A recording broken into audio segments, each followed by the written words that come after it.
नमस्कार दोस्तों, स्वागत है आप सभी का हमारे YouTube चैनल में। जैन और बौद्ध धर्म की हम बात कर रहे हैं और ये पार्ट 2 रहेगा। इससे पहले हम एक वीडियो अपलोड कर चुके हैं।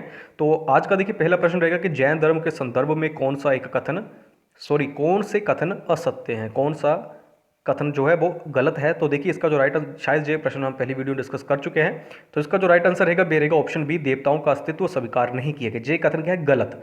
पूछा भी क्या गया? गलत कथन। तो देखिए पहला कथन सत्य है, यानी कि 5वीं सदी में कर्नाटक में स्थापित स्थापित जैन मठ क्या कहलाते थे? वसदी कहलाते थे। जैन धर्म में कृषि और युद्ध दोनों वर्जित हैं। ये भी देखिए सारे आप याद रखिएगा, इंपॉर्टेंट फैक्ट है। जो सारे इनसे अलग अलग भी क्वेश्चन बन सकता है।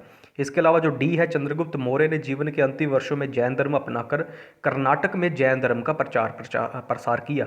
तो ये भी पूछा जाता है कि किस राजा ने अंतिम वर्षों में जैन धर्म को अपना लिया था? तो कौन? चंद्रगुप्त मौर्य। तो ये हम डिस्कस कर चुके हैं। तो देखिए नेक्स्ट प्रश्न है कि महात्मा बुद्ध के संदर्भ में निम्नलिखित कथनों पर विचार कीजिए। इन्होंने अपना पहला उपदेश सारनाथ में दिया, बिल्कुल सही है।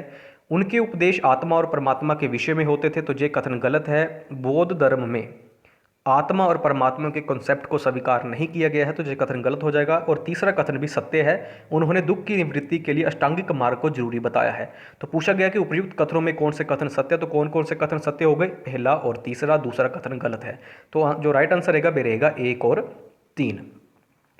देखिए अष्टांगिक मार्ग का संबंध बौद्ध धर्म से और त्रिरत्न का संबंध किससे है? जैन धर्म। तो पहला उन्होंने उपदेश कहाँ पर दिया? वाराणसी के सारनाथ नामक स्थान पर। और इसे क्या कहा गया? बौद्ध धर्म में से धर्म चक्र परिवर्तन कहा गया है। अतः एक कथन जो एक है वो सत्य है। महात्मा बुद्ध ने अपना ध्यान संसारिक समस्याओं में लगाया, वे व्यर्थ के बाद विवादों में नहीं उलझे, क्योंकि उस समय आत्मा और परमात्मा के विषय पर चर्चा जोरों से चल रही थी।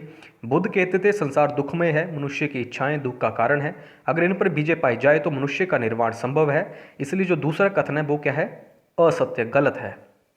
और देखिए महात्मा बुद्ध ने दुख है उनसे छुटकारा पाने के लिए अष्टांगिक मार्ग को बताया। अष्ट का मतलब 8, यानी कि 8 मार्ग बताए गए हैं। तो देखिए इनमें भी सभी के साथ सम्यक यूज हो रहा है। आप सिर्फ जैन धर्म के याद रख लीजिए, जो त्रिरत्न थे, ज्ञान, ध्यान और आचरण, इस तरीके से आप याद रखिए। उसके अलावा जो होंगे वो बौद्ध धर्म से संबंधित होंगे, इनके नाम आप याद रख लेंगे। नेक्स्ट प्रश्न है कि बौद्ध धर्म के संदर्भ में निम्नलिखित कथनों पर विचार कीजिए।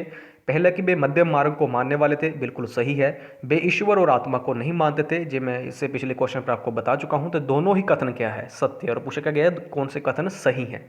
तो दोनों कथन सही हैं। बौद्ध धर्म में मध्यम मार्ग को ही श्रेष्ठ मार्ग माना गया है। वे अत्यधिक विलासिता और अत्यधिक संयम को स्वीकार नहीं करते थे। बौद्ध धर्म में ईश्वर और आत्मा की सत्ता स्वीकार नहीं की गई है। बौद्ध धर्म शुरू से ही दार्शनिक वाद विवादों के जंजाल में नहीं पड़ा, इसने लोगों के व्यवहारिक दुखों को दूर करना ही अपना उद्देश्य समझा। नेक्स्ट प्रश्न है कि बौद्ध धर्म में ह्रास के संदर्भ में निम्नलिखित कथनों पर विचार कीजिए। तो उस बौद्ध धर्म के ह्रास के क्या कारण थे? जी आपको 2 कथन दिए गए हैं, इनमें से कौन से कथन सत्य हैं? तो पहला कि ब्राह्मणों ने अपने धर्म में व्याप्त विकृतियों को सुधारा, बिल्कुल सही बात है। समय के साथ बौद्ध भिक्षु जनजीवन की मुख्य धारा से कटकर राज्य आश्रित हो गए, तो ये कथन भी सत्य है। तो दोनों ही जो कथन दिए गए हैं ये बौद्ध धर्म के ह्रास के कारण हैं। तो 1 और 2 दोनों कथन सही हैं। ब्राह्मणों ने बौद्ध धर्म की चुनौतियों का मुकाबला करने के लिए अपने धर्म में सुधार किया। उन्होंने गोधन की रक्षा पर बल दिया तथा स्त्रियों और शूद्रों के लिए भी धर्म का मार्ग प्रशस्त किया। बौद्ध भिक्षु जनजीवन की मुख्य धारा से कटते गए, उन्होंने पाली भाषा को छोड़ दिया और संस्कृत भाषा को ग्रहण किया। अब देखिए एक महत्वपूर्ण फैक्टर, जो बौद्ध हैं उन्होंने किस भाषा का यूज़ किया है, किस भाषा का उपयोग किया? पाली, यानी कि पाली भाषा का संबंध किससे? उन्होंने अपने उपदेश पाली भाषा में दिए हैं। और प्राकृतिक भाषा का संबंध है जैन धर्म से। ये भी आप याद रखेंगे, जो जैन है उन्होंने उपदेश देने के लिए किस भाषा का यूज़ किया? प्राकृतिक। और ग्रंथों की रचना जो जैनियों ने की है वो की है अर्धमागधी में, और पाली भाषा का यूज़ किया गया है बौद्ध धर्म के द्वारा। तो इसके अलावा देखिए बौद्ध बिहार राजाओं से संपत्तियां दान में लेने लगे। बिहारों में अपार संपत्ति आने से और स्त्रियों के प्रवेश होने से उनकी स्थिति और भी खराब हो गई। अब बौद्ध धर्म में कर्म कांडों को ज़्यादा महत्व दिया जाने लगा, तो ये ह्रास के कारण थे। नेक्स्ट प्रश्न है कि उत्तर वैदिक काल में द्विज किस संदर्भ में प्रयुक्त होता था? आज की वीडियो का जो लास्ट प्रश्न रहेगा।